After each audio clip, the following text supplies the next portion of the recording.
Hey guys, this is Sandra Nicole Hill, and I just wanted to stop by with a quick message. I get a lot of messages from a lot of women and some guys who ask me just health questions, hey, what can I do about my acne? What can I do about my fibroids? What can I do about my high blood pressure?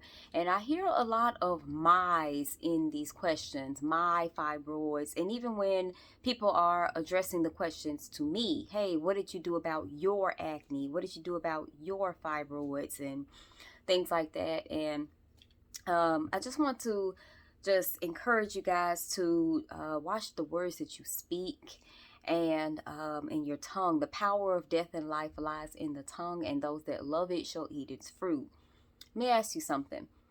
If there was a rat in your house and you were talking to me about that rat, would you say to me, yeah, my rat in my house got on my nerves yesterday. Let me tell you what my rat did. Would you address that rat as yours?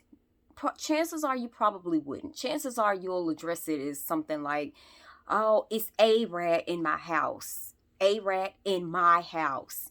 That rat in my house. I got to get rid of that rat in my house. Well, that's exactly how you should be looking at diseases and addressing ailments like fibroids and acne.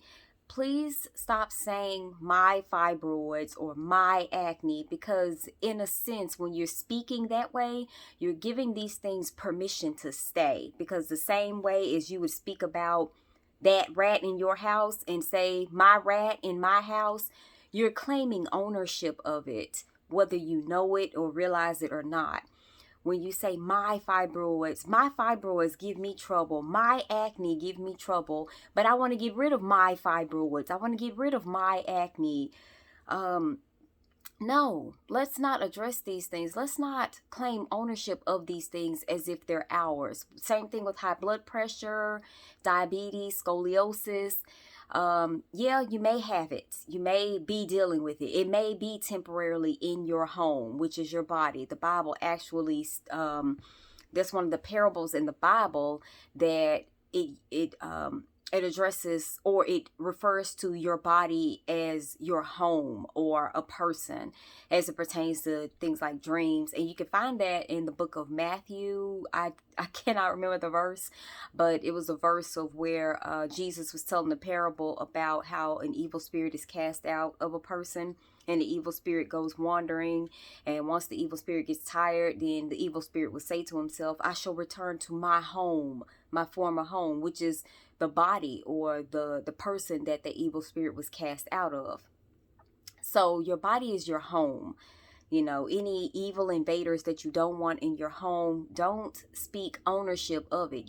Same way as you would never speak ownership of a rat in your actual physical house that you live in, don't speak ownership of fibroids, of acne, of high blood pressure, of diabetes, scoliosis, whatever it is. Don't speak ownership of those things, because in a sense you're giving them permission to stay and you don't realize it. If I were to address fibroids as my fibroids every time I speak about them, in a sense I'm taking ownership of them. They're mine, they're in my house, they're in my body, they're mine, but they're not. And I know it could be a mouthful, but you can address them as fibroids, the fibroids that the doctors say I have, or the fibroids that are temporarily in my body. I never address, or let me stop there, because I used to be the same way. I used to, and even in the things that I've written, books that I've written, I would say, my fibroids or my acne. I would do the same thing. So I'm guilty of the same thing.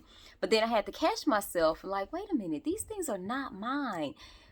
Jesus did not die on the cross for us to have fibroids or acne or high blood pressure or any of those things. We can definitely overcome them all, but let's not claim ownership of these things, because they're not ours. So the next time you're thinking in terms of arthritis, you can just say, right now my joints are aching.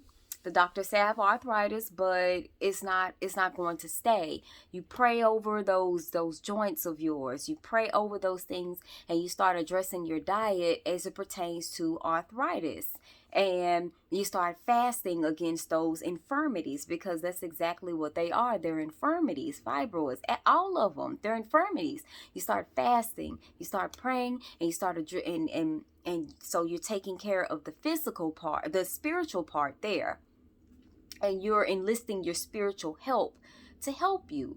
Your angels, God, Jesus, you're enlisting your spiritual help to help you against infirmities, but you also have a part to do as well physically. So you're addressing your diet. You're leaving the cheeseburgers alone. You're leaving the fries alone. You're leaving all the inflammatory foods alone for a season while your body heals from those things. And that way you're addressing the infirmities from both ends, spiritual and physical.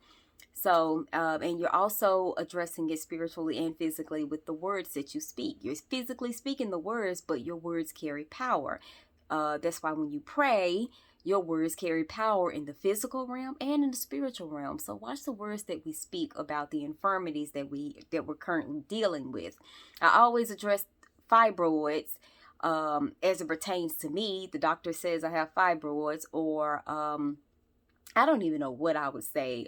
So I'll just address them as the fibroids that are in my body, because they're not mine. I don't give them permission to stay. I don't claim ownership of such things, because they're leaving, and they're leaving as I speak. They're not my fibroids, and they're not your fibroids either. So I just want to stop by with this quick message to you guys. I hope it encourages you. I hope it motivates you. And as always, if you guys have any questions, then just let me know. Shoot me a DM, whatever. I'm here. So I will see you guys in the next one. Bye.